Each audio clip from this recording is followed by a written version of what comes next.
workflow, this whole today, right? I don't plan it to fall in any particular way. I'll just share whatever comes to mind.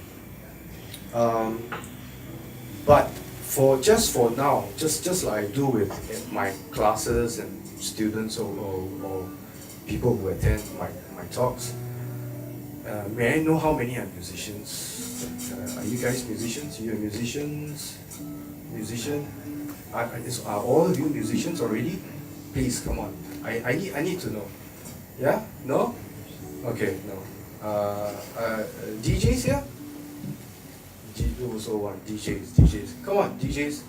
DJs, okay. So you see, the reason why I'm asking is because then we can touch on DJs going into music production, or in the world of DJs, and I don't know, there are questions from the DJs as well I can answer, and I'll touch on a bit of everything. In fact, with you are a guitarist and all that, right? Okay, I don't really know what to touch on, but I'll just see where this whole thing leads me to. Okay, let's see. I just want to share some things first. This is sorry. My website is casewu.com. I have to look at my info to remember my past because I can't remember things. So on my website, I have a section. Okay, my website is again a private thing. I know a lot of people have websites to market your business and to market yourself and to be like, hey, check out my website. But my website started in 1990. The first day internet came, I started my website. It was my own private diary, just to keep track of the things I do. So like in 1991, I released 1991 is my first release of a cassette, a single. In 1991, I released the single, and then immediately it went on to become the top radio hit of that year. Okay, I mean, I felt great. Then in 1992, I had releases on Big O Magazine and so on. In 1993, I produced 2 hip-hop tracks for Ashilik and Sheikh Haikal. Then those 2 tracks won the Grand Champion show for Asia Bagus. That was 1993. And then 1994, the label Pony Canyon invited us to release an album, and we did. We released an album. We released a hip-hop album. So my background can be said was a bit hip-hop. So I came from a hip-hop background. Actually, before that, I was very interested in what you call a cyberpunk genre a long time ago, before the 90s. That was in the 80s. Anyway, we'll talk about that later.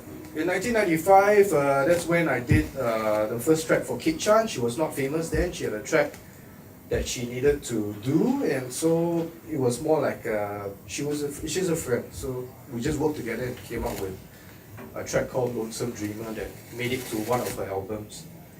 During 1995, also Dick Lee came to me for a remix of a CD. This was the first year I worked in that studio. He just walked into the studio looking for somebody to remix his song. I happened to be in the studio, and he walked in with score sheets and things like that, and okay, this is what I need done. And he talked to me, and I can't read. Then he looked at me and, you can't read. What do you mean you can't read notes? You can't read notes. I said, no, I can't read notes. They said, what are you doing here? I can play music. Then my manager had to, trust us, Case can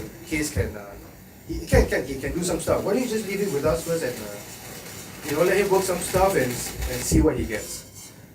So but anyway, in the end, I did the track and he really liked it, and he released it. It was called Redo Renew. Then 1996, Warner Chappell invited us to release an album, and then we released Rocking the Third Floor by my group called Quad Mix. And Quad Mix was a big thing for me.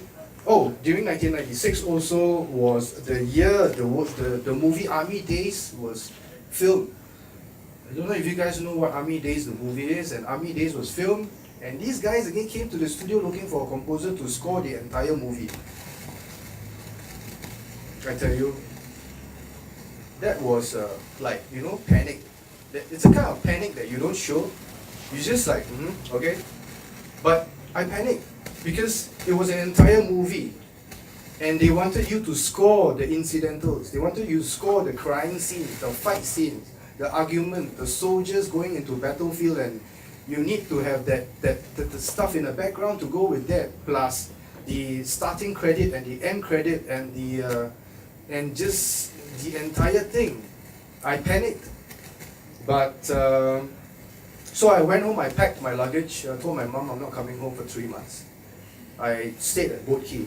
So my studio was at Boat Quay. I moved in and I lived in for 3 months straight, working till 3-4 a.m. every day.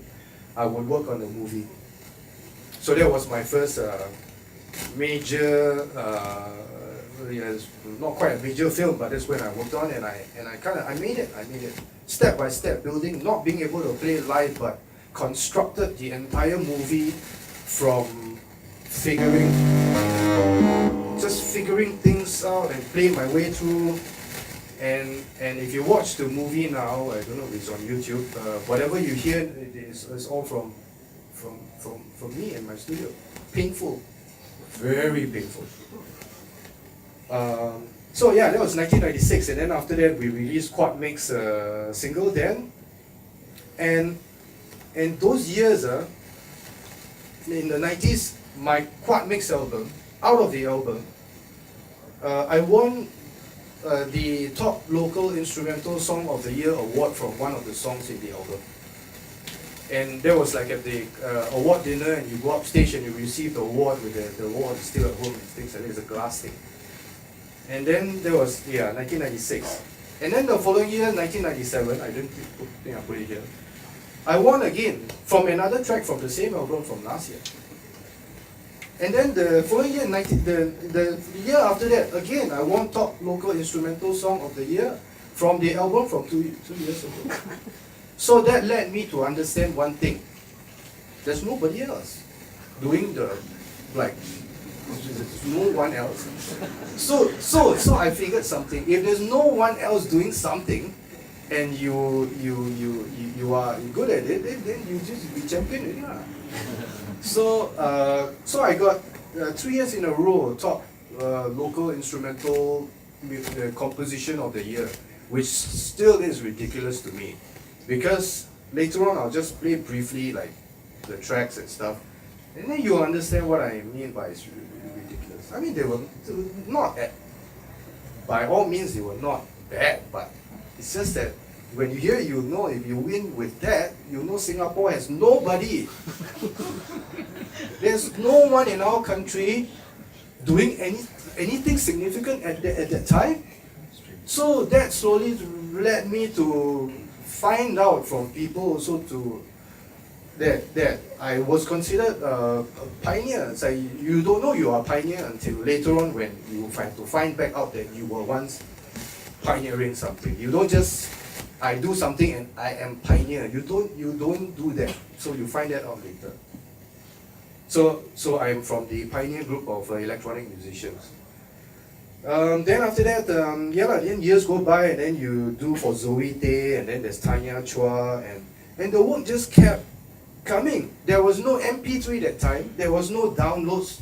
The earlier days, there was MP3 just starting to come out, but there were not so much abuse. Not like downloads, people robbing music and all that. If somebody wants music, they'll come to you, they'll pay you, and then they will pay you for the music, and they'll pay you quite a bit for the music. So this bit is just I would just say that during those days, market rates, you do a 30-second commercial, you earn $3,000. You make a track maybe $1,500, $2,000, $2,500. You do a commercial, it starts from $2,500, $3,000, and so on. So it sounds really good, right? You do a commercial, you get $2,000, $3,000. So if you do a lot of commercials every month, you earn a lot of money. But it's not like that now. Okay, I was in a studio, I wasn't receiving the $3,000. The $3,000 goes to my studio. I had a fixed salary of 1,500 every month. So, yeah, I mean, it doesn't, yeah, I mean, if I think back on all that, it's like, oh God. But anyway, that was just then. I made the best out of it. So when I went freelance later on, I started to charge that amount, and still today is still that around that amount. Now it's about maybe $3,000 to $6,000 and something. So that's like market rates already. If anybody is doing music arrangement, don't quote $200 please, because that's what's happening now. My quotes are still 3,000. So my industry friends 3,000, 4,000, 5,000. These are the industry market rates. Nobody cuts that kind of corners. And then the client will tell me like 3,000. Well, we've got this young chap who's doing for $250. Then go ahead then. None of us will move. You call another composer or whatever, you will move. So the thing is that the newer generation also don't understand, and during my classes or whatever, also I try to understand a bit of this.